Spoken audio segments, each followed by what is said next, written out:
Real news, real issues, real people. It's Ceola Wilson, one-on-one.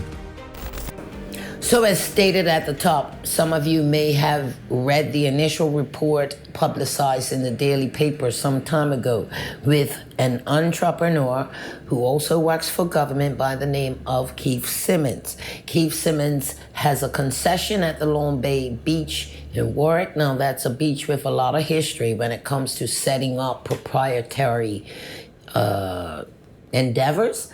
They've had history with former premiers and other proprietors who wanted to set up bars. In any case, like I said at the top, this story speaks for itself. Have a listen. Just lately, it's been an ongoing issue. Just for our audience, tell me your name and what's your beef. All right, my name is Keith Simmons, and I operate a concession stand here at Warwick, Long Bay, basically to serve our residents and our tourists. And there's a number of challenges that have been going on since 2019. I was asked by Mr. Mark Tankett, who had the concession in 2018, would I come to assist him to operate his concession, because he was told he needed an LLC or LTD, which he doesn't have. And I do have a company. So I came in to assist him there, asked the then environmental health officer, Ceola Stowe, if she would give me an environmental report for this area because it needed a lot of work. She just basically gave me an email back.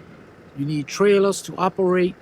And here, if you know the history of Dr. Braun and Belcario Thomas, how they wanted to develop this beach back in the day, they were stopped by residents, environmentalists, and people that I call the fans of Warwick Long Bay.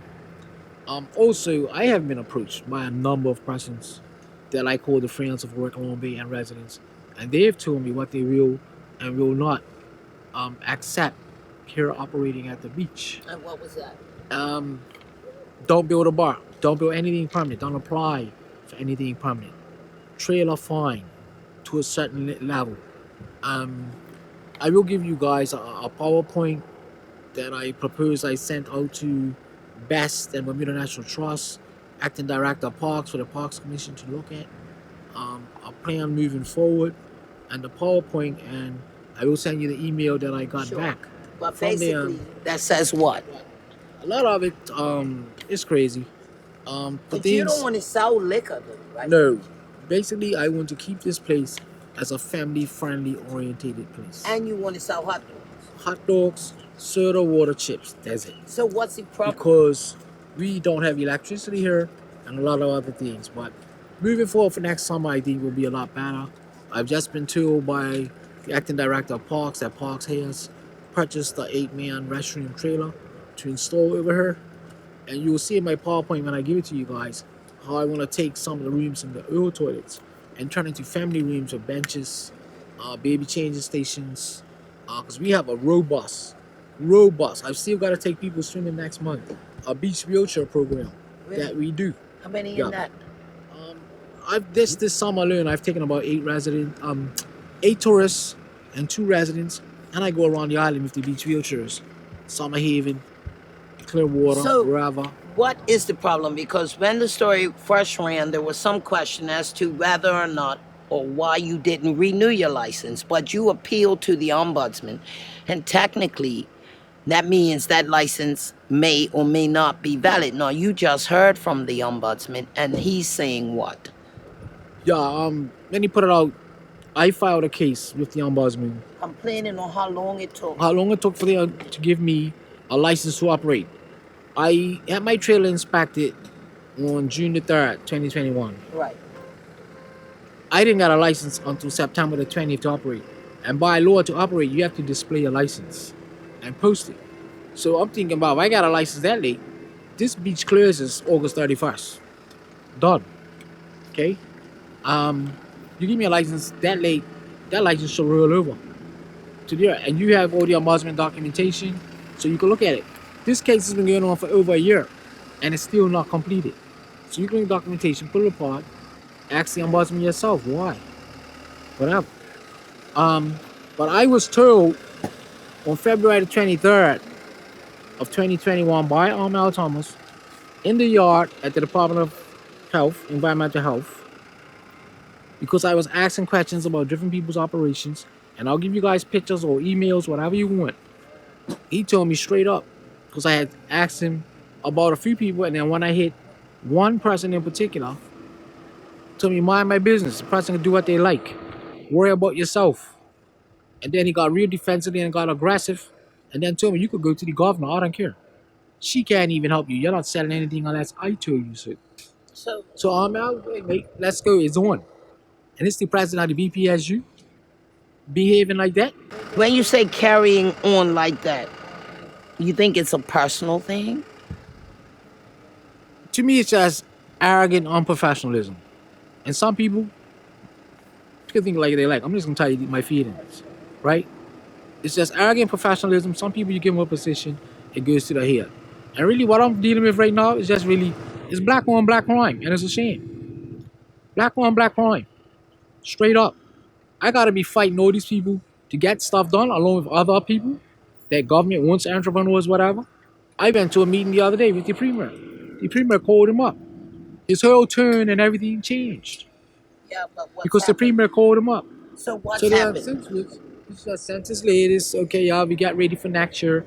Here's a document that you need to, that, you know, under the regulations, it's going to be the new regulations moving forward, which I gave you. You can look at that document. So we all prepared for next year. But in the meantime, we need the ombudsman's case finished.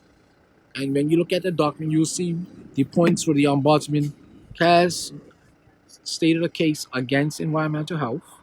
I will also send you response to a petty request that was done by somebody else. They gave it to me because they know what I was going through, and they're trying to operate.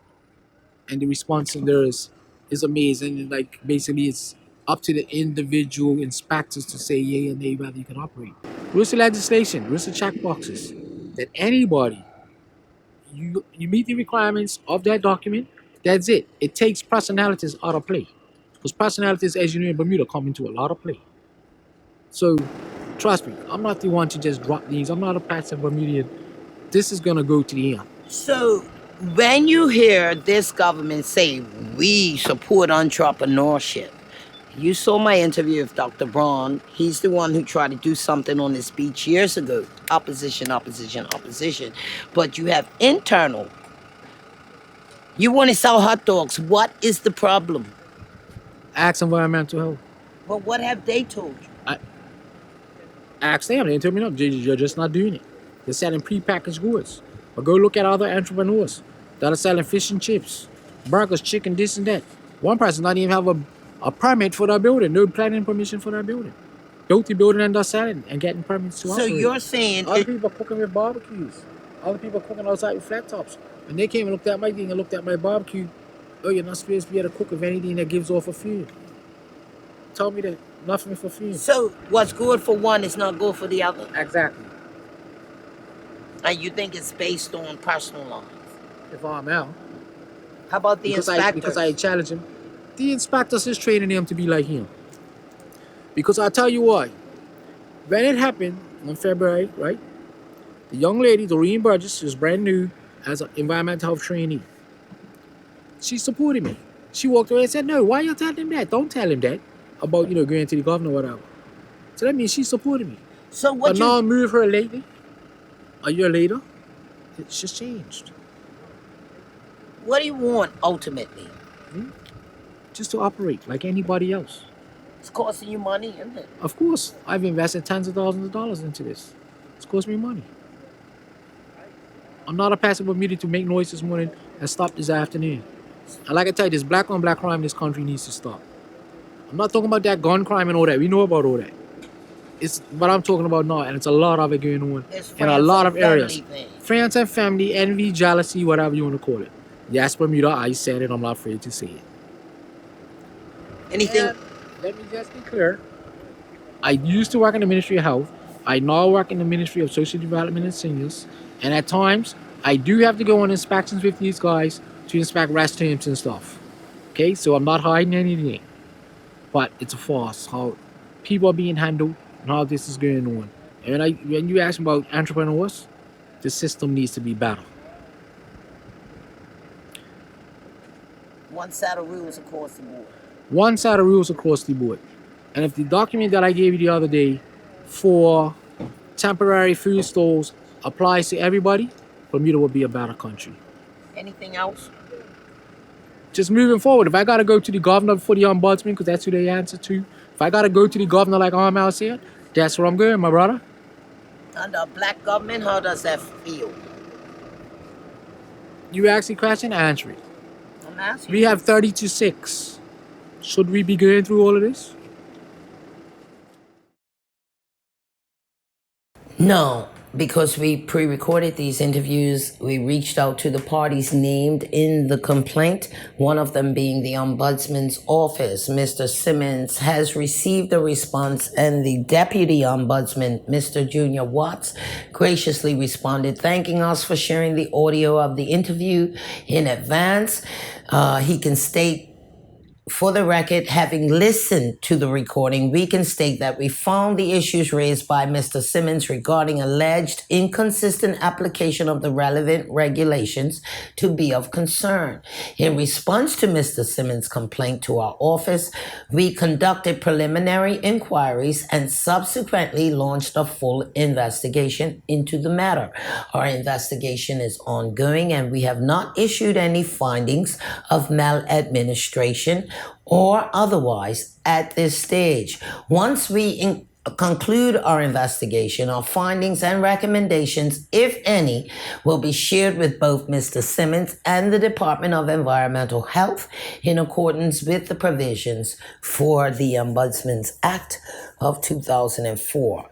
If you have any further questions, don't hesitate to ask. We did ask if he could timeline the length of time between now and the conclusion of this investigation. We didn't get a follow-up. I mean, will it be over in a month, 3 months, next year, in time for the tourism season?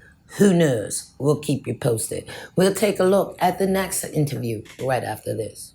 We'll be right back after these messages. Stay tuned.